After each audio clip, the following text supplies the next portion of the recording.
बच्चों, आज हम पढ़ेंगे तुलसीदास जी के बारे में।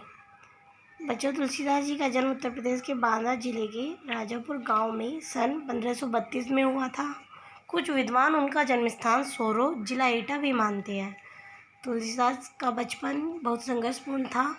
जीवन के प्रारंभिक वर्षों में ही माता पिता से उनका बिछोह यानी वो अलग हो गए थे। कहा जाता है कि गुरु कृपा से उन्हें राम भक्ति का मार्ग मिला, यानी उनकी गुरु की कृपा से ही उन्हें राम भगवान की भक्ति करने का मार्ग मिला। वे मानव मूल्यों के उपासक कवि थे। राम भक्ति परंपरा में तुलसी अतुलनीय है, यानी राम की ऐसी भक्ति कोई नहीं कर सकता जैसी तुलसीदास जी से की थी, उनकी तुलना नहीं कर सकता कोई भी।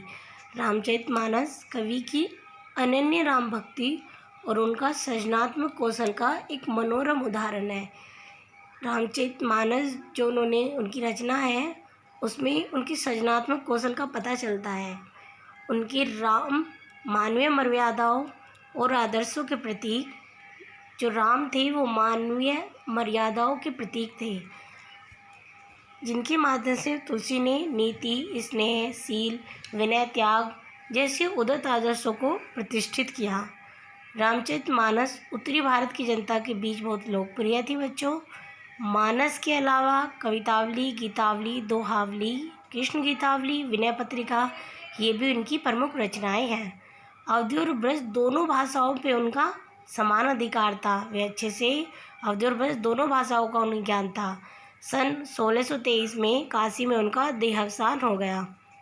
उन्होंने अपनी आखिरी सांस काशी में 1623 में ली।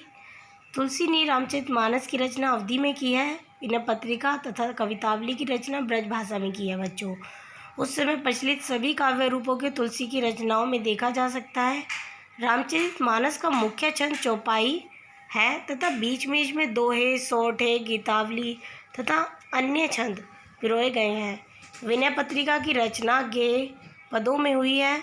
कवितावली में सवैयों कवित छंद की छटा देखी जा सकती है। उनकी रचनाओं में प्रबंधन और मुक्तक दोनों प्रकार के काव्यों का उत्कृष्ट रूप हमें मिलता है।